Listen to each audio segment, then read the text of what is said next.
전 인류의 구원에 대한 하나님의 절대 주권을 강조함에 있어서 하나님은 구약 시대에 선민 이스라엘을 중심으로 구원 역사를 전개해 오기는 하셨으나 그렇다고 해서 이스라엘 민족 전체가 구원을 받는 것은 아니며 오직 하나님께 택함받은 남은 자들만이 구원받았음을 상기시키면서 이스라엘이 구원에 있어서 이러한 하나님의 절대 주권을 알지 못하고 믿음이 아닌 율법의 행위로 의에 이르려 하다가 실족하게 되었음을 주제로 본 로마서 9장에서 11장에 이르기까지 말씀을 하고 계십니다.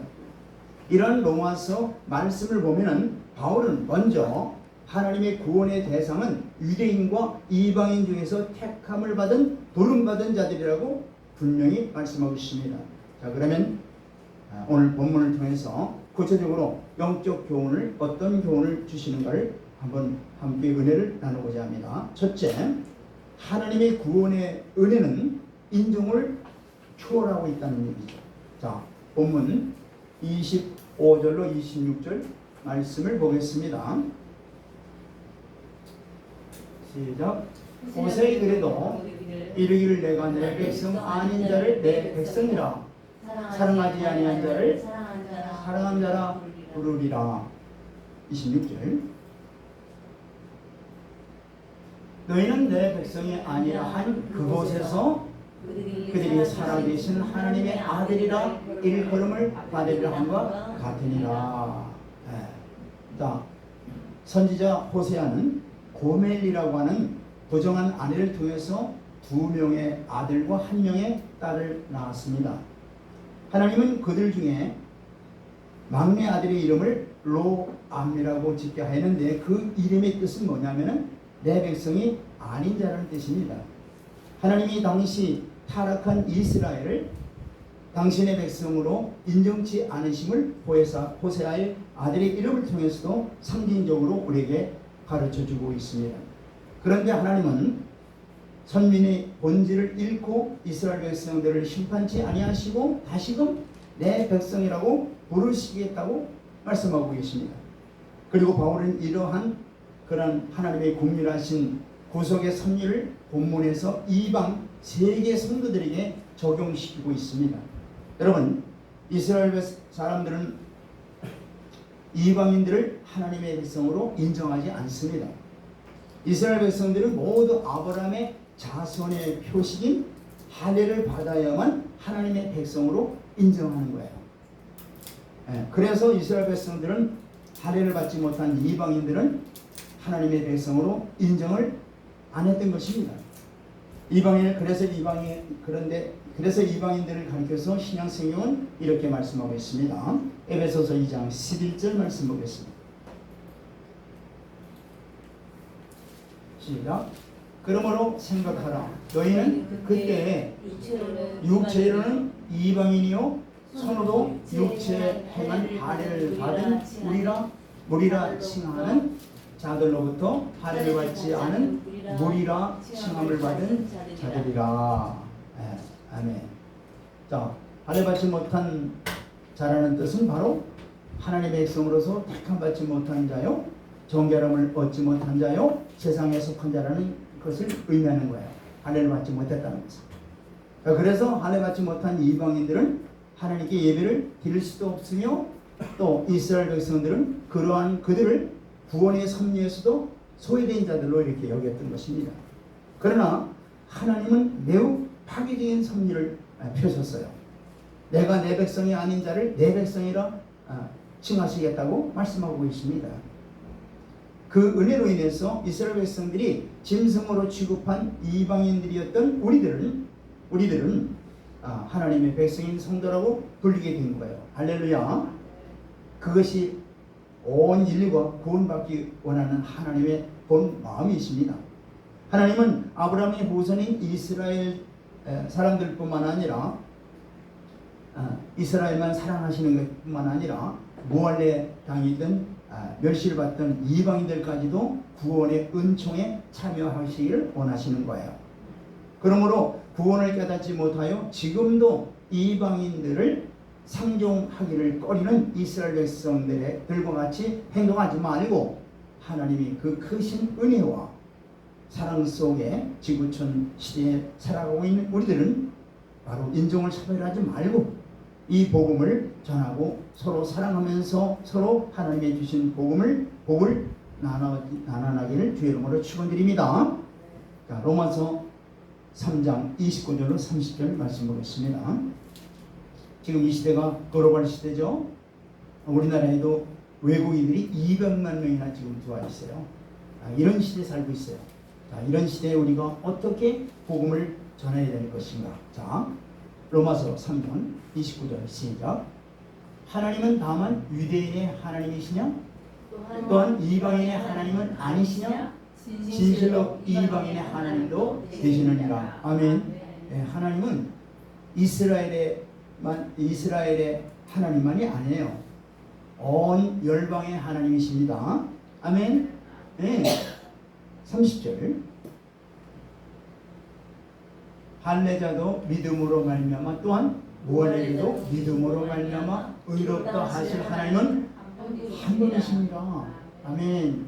하나님을 우리가 아버지로 부를 수 있는 길은 바로 뭐예요? 오직 믿음이에요. 믿음. 할렐루야.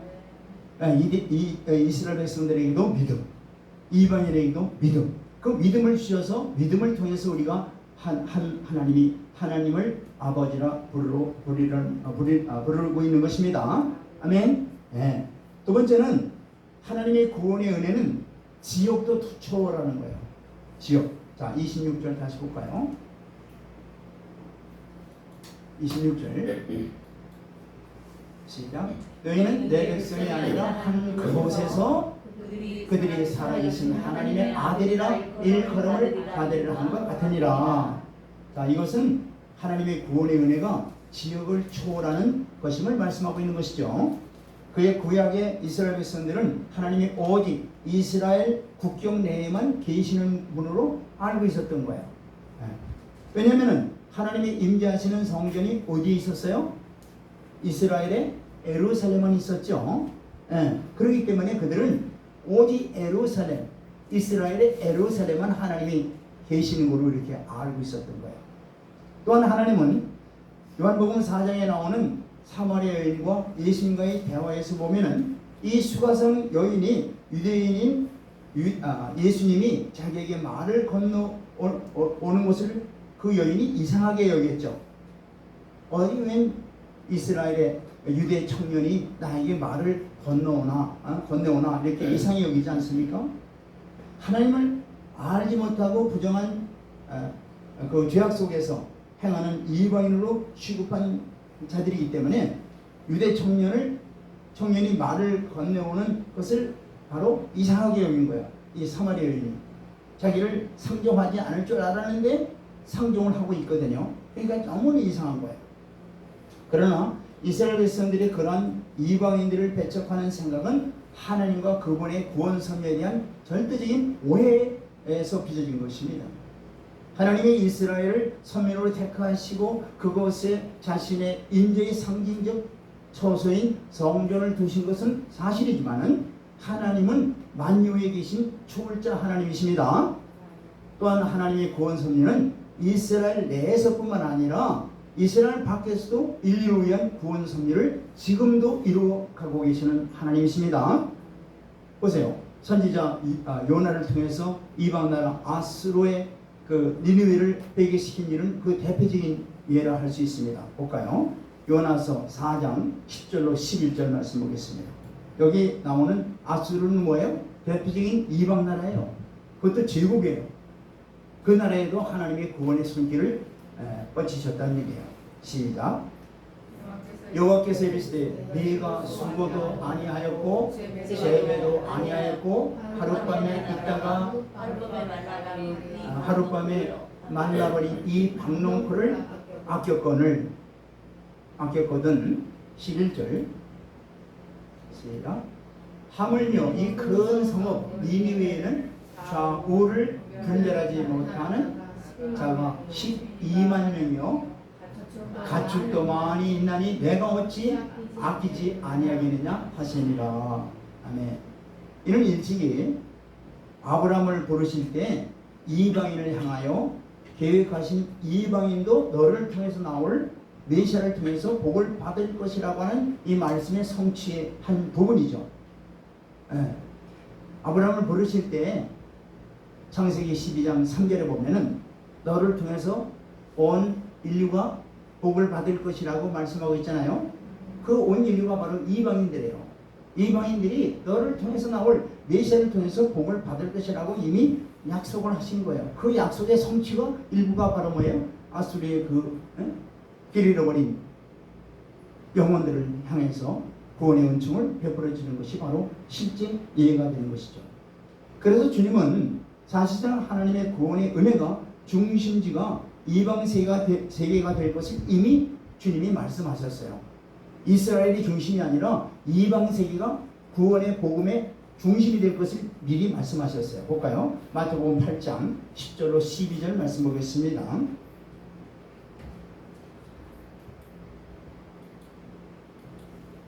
시작. 예수께서 들으시고 놀랍게 여기 이르는 따르는 자들에게 이르시되 내가 진실로 너에게 이르노니 이스라엘 중 아무에게도 이만한 믿음을 보지 못하였노라.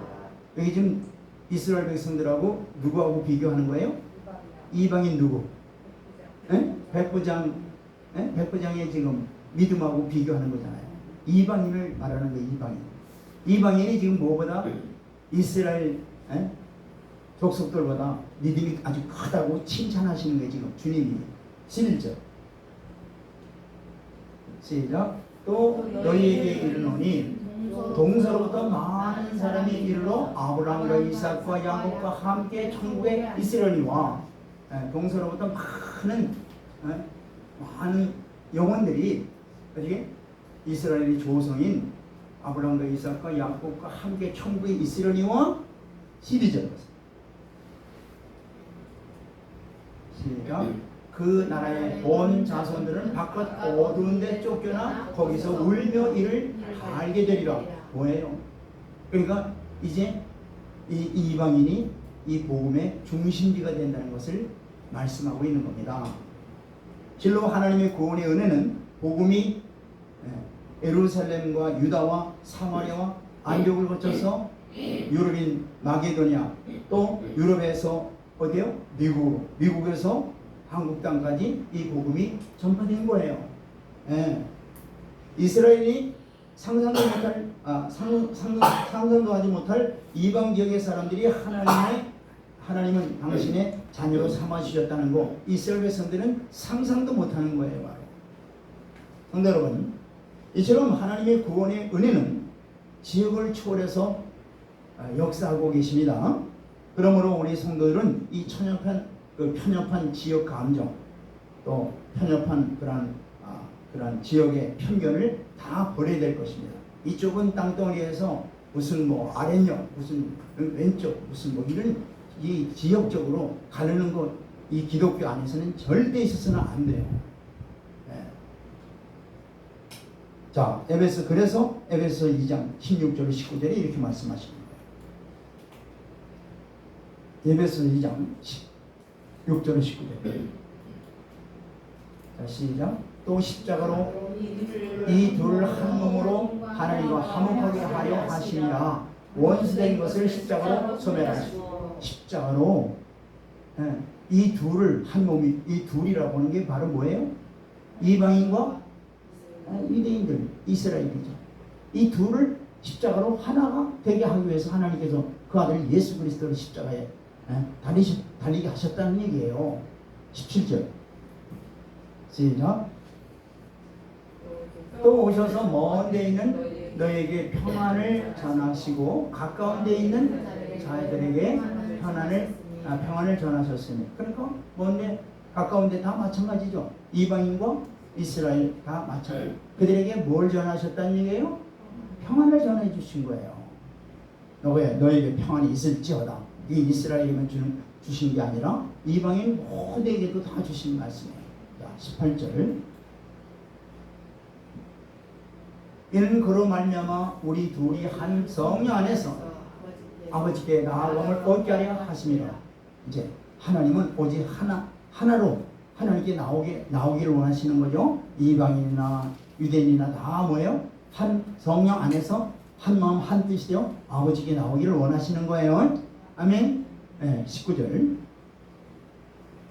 그러므로 이제부터 너희는 외인도 아니요 나그네도 아니요 오직 성도들과 동일한 시민이요 하나님의 본성이라.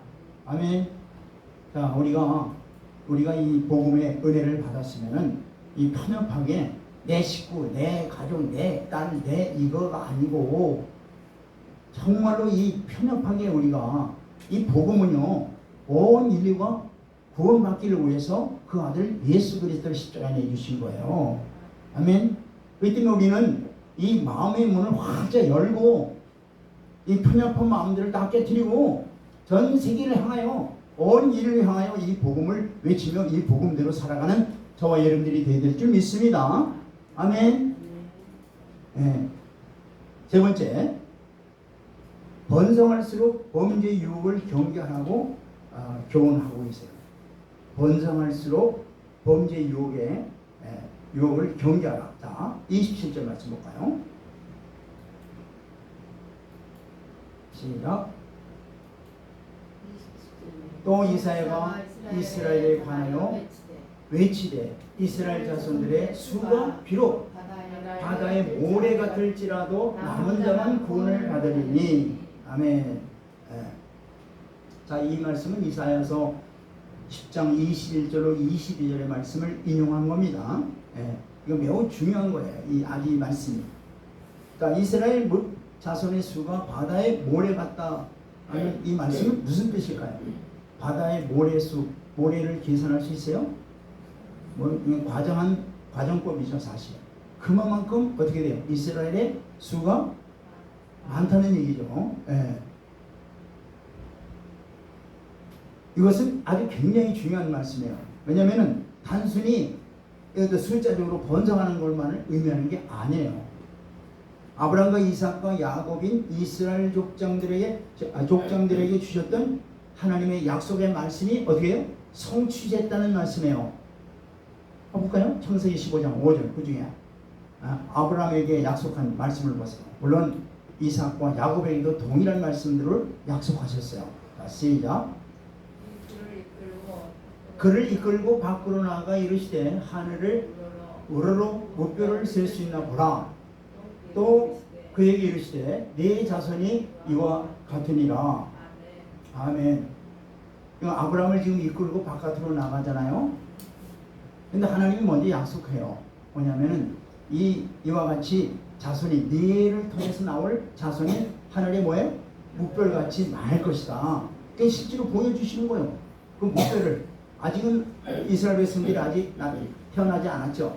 그런데도 불구하고 하나님은 그렇게 약속하시는 거예요. 그래서 바깥으로 나가서 무별을 바라보니까 하늘의 별들이 셀 수 있어요, 없어요?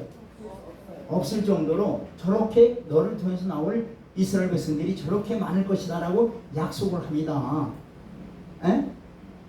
그리고 또 동일하게 이삭에게도 약속을 하시죠. 또 야곱에게도 동일하게 약속하세요. 그 약속대로 어떻게 돼요? 실제로 이스라엘 백성들이 엄청나게 어떻게 돼요? 수가 증가되는. 그래서 하나님의 약속의 말씀이 성취되는 것을 우리 성경상에서 다 볼 수 있어요. 그러니까 다시 말해서 언약에 신실하신 하나님께서는 당신의 언약을 이미 다 성취해 주셨다는 말씀입니다. 그런데 보십시오. 그 결과가 어떻습니까?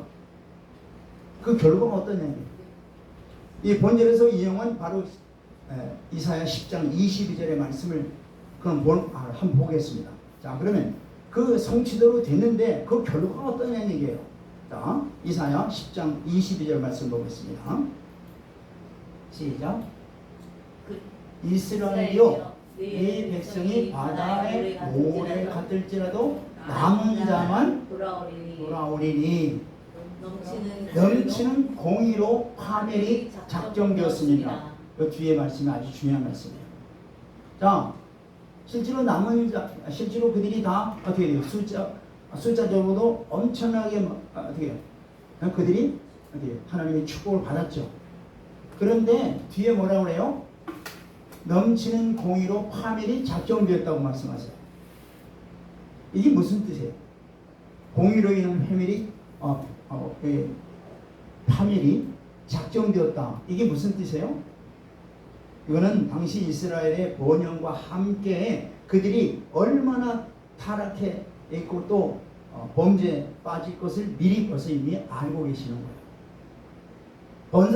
번성할수록 이들은 어떻게 돼요? 하나님께 더 가까이 오는 게 아니라 뭐예요?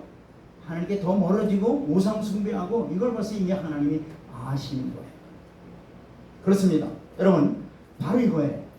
우리는 우리의 하나님의 은혜와 은총으로 축복으로 말미암아 번영을 꿈꿀 때가 있고 또 실제로 번영을 우리가 받아 누릴 수 있어요.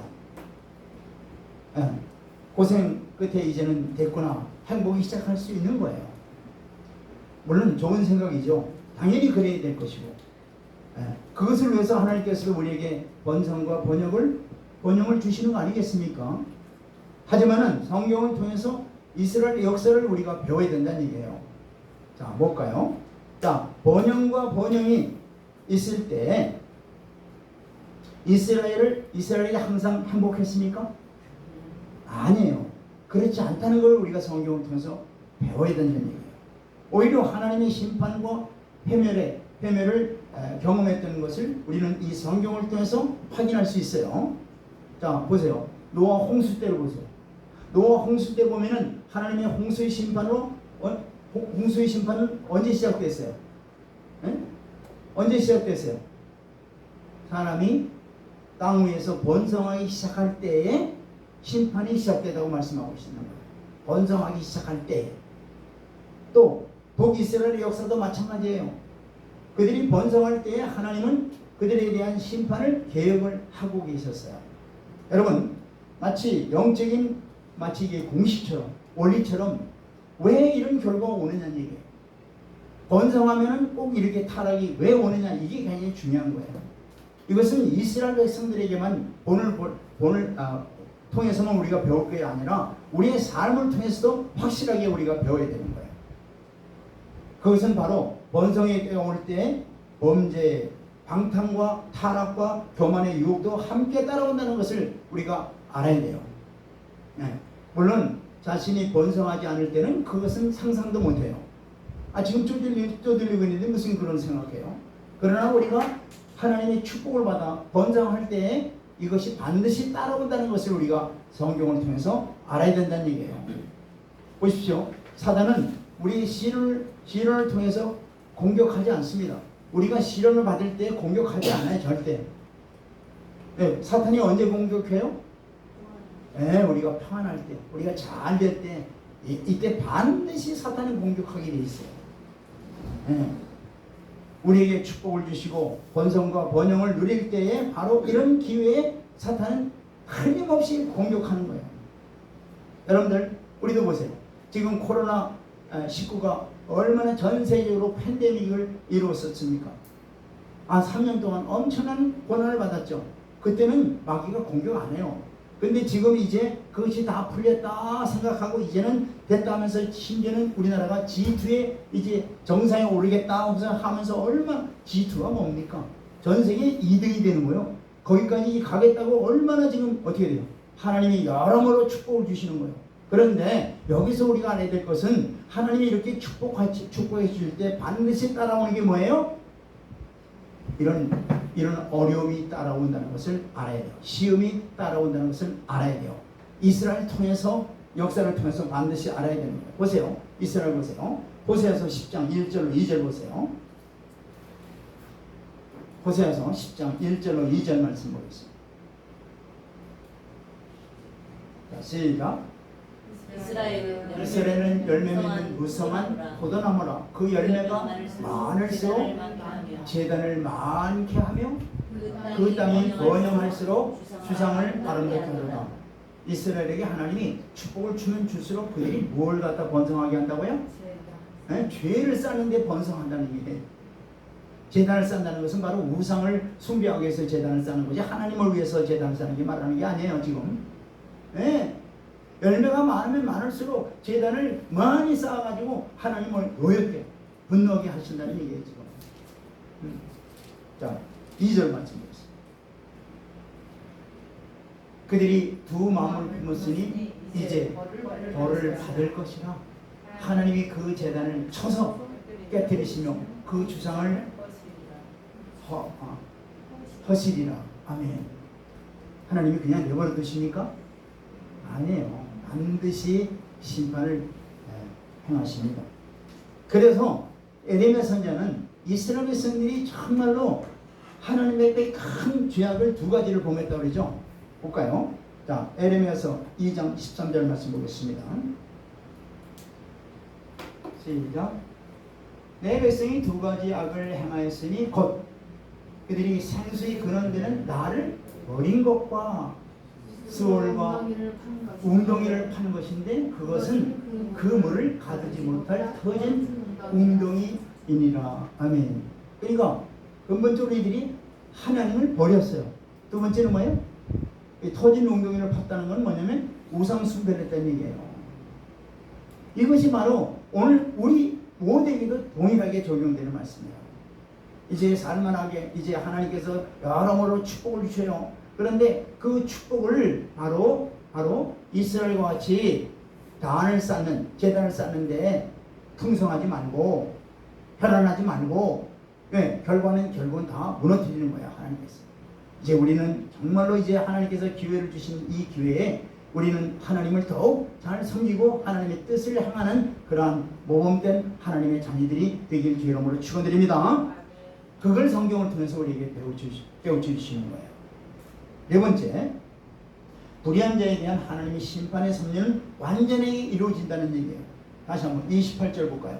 본문. 불의한 자에 대한 심판은 반드시 이루어진다는 거예요. 자 볼까요? 28절 시작. 주께서 땅 위에서 그 말씀을 이루시고 속히 시행하리라 하셨네. 이게 무슨 말씀이냐면은 주께서 말씀하신 말씀은 다 이 땅에서 이루어진다는 얘기예요. 아멘. 그럼 어떤 말씀이 이루어졌어요? 아까 이사야 10장 23절에 인용한 이 문명으로 와서 이 남은 자들은 반드시 구원해 주신다고 약속하셨잖아요. 남은 자들을 반드시 구원해 주신다고 약속했잖아요. 그러면 그 반대가 뭘까요? 그 반대, 남은 자들이 아닌 남은 자에 속하지 않은 자들은 어떻다는 얘기예요? 반드시 심판하신다는 말씀이 이 속에 들어있는 거예요. 남은 자는 반드시 어떻게 구원하시는 거예요. 아울러 또한 남지 못한 자들은 반드시 심판을 당한다는 것을 이 말씀 속에 있다는 것을 우리가 알아야 됩니다. 그러므로 우리는 이 본문을 통해서 이 세상 모든 불신앙인들을 완전하게 심판하실 것이라는 말씀을 깊이 깨달아야 돼요. 주님이 재림하실 때 성도들은 구원해 주시지만은 주님을 믿지 않는 자들에게는 작정한 대로 다 멸절시키기로 작정되어 있는 거예요. 그동안 많은 시간을 주셨어요. 하나님께서.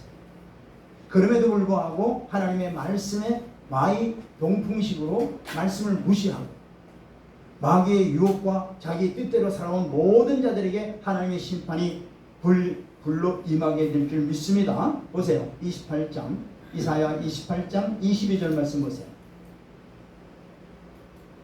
이사야 28장 22절입니다. 시작. 그러므로 너희는 오만한 자가 되지 말라. 너희 결박이 단단해질까 하노라. 그래서 온 땅을 멸망시키기로 작정하신 것을 내가 만군의 주 여호와께로부터 들었느니라. 맨 마지막 때는요, 예수 그리스도를 믿지 않는 자들은 모두 다 하나님의 심판의 불에 집어넣는다는 것을 아셔야 됩니다. 이건 하나님의 작정한 뜻이에요. 왜 그러냐? 하나님이 그 아들 예수 그리스도를 이 땅에 구원주로 보내주시고 이것이 지금 몇 년, 얼마나 시간이 지났습니까? 얼마나 지났어요? 6,000년은 구약 때부터고 신약은 얼마나? 2,000년 동안 그 줄기차게 하나님께서는 그 아들 예수 그리스도를 통해서 구원의 은총을 우리에게 베풀어 주셨다고 계속 계속 선포하고 계시는 거예요. 그런데도 불구하고 그들은 뭐예요? 아랑곳하지 않고 자기 길로 자기 뜻대로 어떻게 돼요? 살아온 자들이에요. 이런 자들은 마땅하게 하나님께서 어떻게 돼요? 불심판에 임한다는 것을 여러분들 알아야 됩니다. 성도 여러분, 우리의 구원이 계획하였듯이 하나님의 심판 섭리도 완전하게 이루어질 것을 우리가 깨달아야 됩니다. 그러므로 성도들은 하나님의 심판을 늘 인식하고 있어야 할 것입니다. 사람들이 알든지 모르든지 우리는 매사에 의와 진리와 선을 행하는 성도들이 되길 주의 이름으로 축원드립니다. 아멘. 사람들이 보든 안 보든 뭐 상관없어요. 하나님의 사랑하는 자녀들은 오직 의와 진리와 선을 행하는 데 힘쓰는 자들이 되길 주의 이름으로 다시 한번 축원드립니다. 그래서 계시록 16장 7절 보세요. 심판하심이 합당하시다고 계시록은 말씀하고 있는 거예요. 시작. 또 내가 들으니 제단이 말하기를 그러하다 주 하나님 곧 전능하신 이시요 심판하시는 것이 참되시고 의로우시다 하더라. 아멘.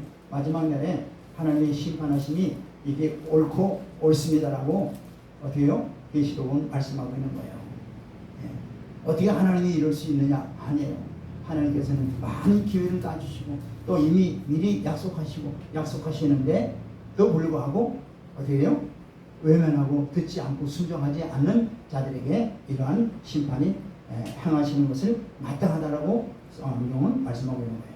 그 다음에 맨 마지막으로 이제 남은 자들이 그러면 이 남은 자들을 구원하신다고 했는데 과연 이 남은 자들이란 누구냐?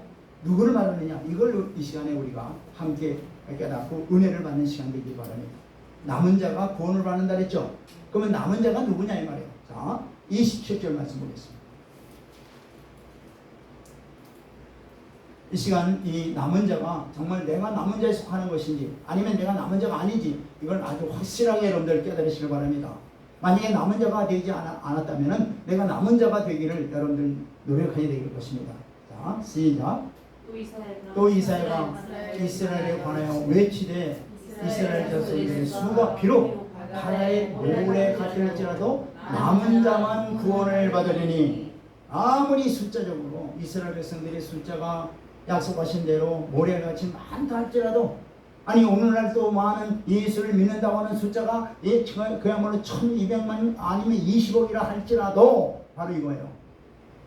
남은 자만 구원을 주신다는 얘기예요. 할렐루야. 엄청난 지금 하나님께서 아주 획기적인 하나님의 말씀을 선포하고 계시는 거예요. 무슨 자만 구원을 받는다고요? 남은 자만 구원을 받는 거예요. 하나님은 옛적 아브라함에게 언약하시기를 그 후손들이 바다의 모래와 같을지라도 하실 것이라고 약속하셨죠. 그리고 그 약속대로 하나님이 어떻게 무수하게 이스라엘 백성들을 어떻게 번성하게 하셨어요. 약속을 성취시켜 주셨어요. 그런데 이스라엘은 하나님의 은혜를 저버리고 우상을 숭배하는 등 온갖 죄악으로 빠져있던 거예요. 그래서 하나님은 아수르를 통해서 이스라엘을 심판하기로 작정하시되 하나님의 선지자들로 하여금 이스라엘을 알게 하신 거예요. 자, 그리고 바울은 바로 이 언약을 전 인류에게 적용시켜서 구원은 오직 하나님의 택함받은 소수의 남은 자들만이 얻을 수 있다라고 바울을 통해서 말씀하고 있는 것입니다. 자, 그렇다면 성도 여러분, 과연 하나님께 구원받은 소수의 남은 자는 과연 누굴까요? 자, 먼저 불의한 세상에서 우상에게 무릎을 꿇지 않는 신실한 신앙인들이 바로 남은 자들이에요. 열왕기상 19장의 18절 보세요. 열왕기상 19장 18절. 이 불의한 세상에서 이 우상에게 무릎을 꿇지 않고 신실한 하나님께만 온전히 붙어있는 자들, 이런 자들이 바로 남아있는 자들이라고 성경은 말씀하고 있어요. 시작.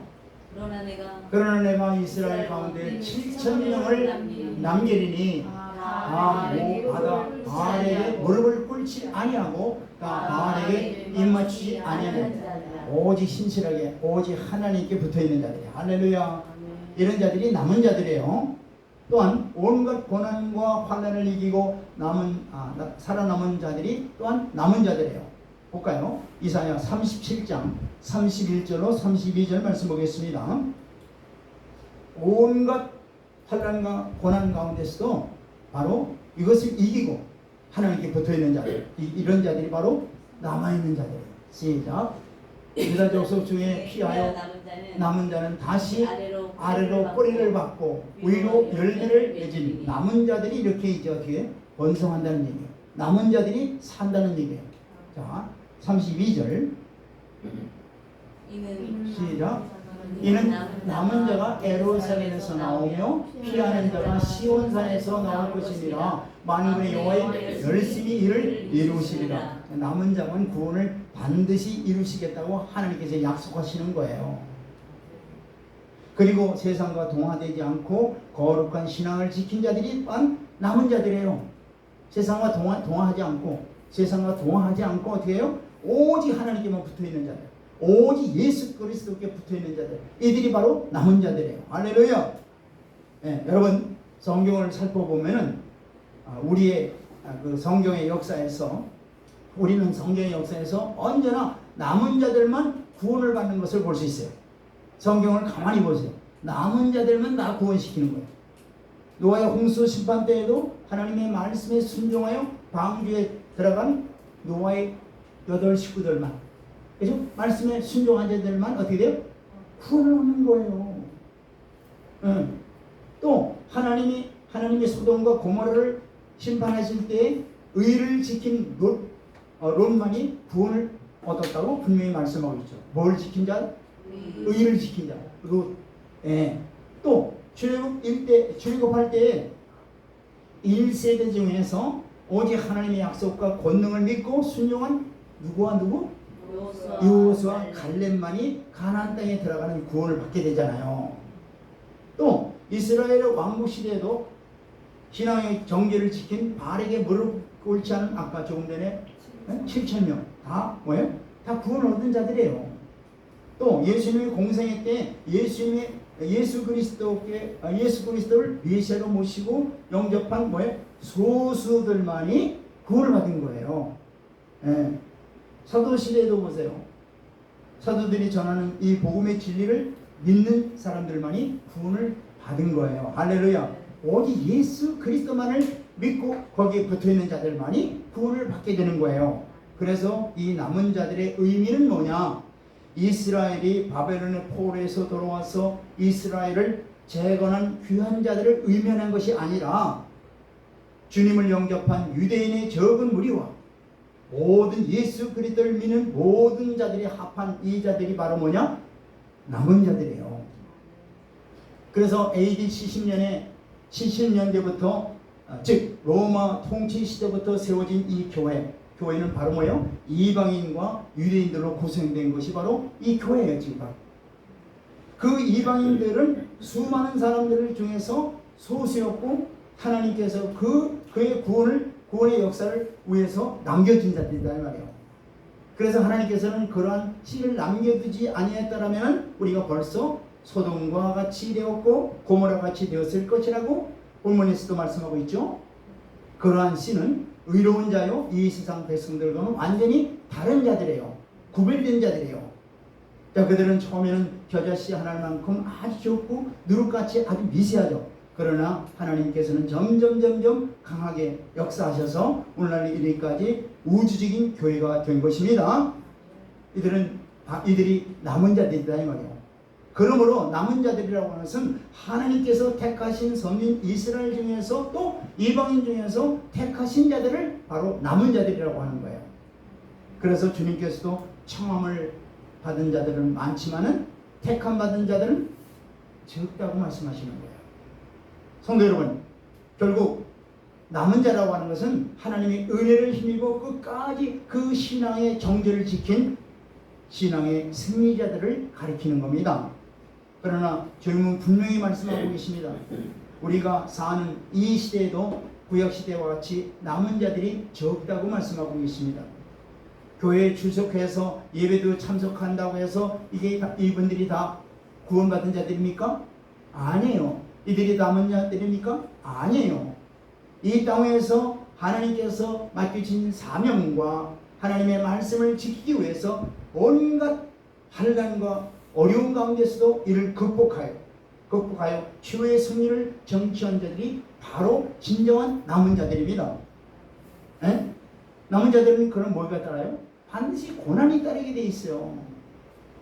일신의 쾌락을 추구할 여유가 없다는 얘기예요. 노아와 그의 가족들이 그랬듯이 엘리야 시대 7,000명이 그랬듯이 또 어떤 고난이 닥쳐도 하나님만을 굳게 의지하고 하나님만을 섬기며 사단과 세상이 유혹을 해도 불의와 타협하지 않고 신앙의 정죄를 지키는 자들, 이들이 진정한 남은 자들이요, 이런 자들이 바로 주님 오실 때 첫째 부활의 첫째 휴거에 참여할 자들이라고 성경은 말씀하고 있습니다.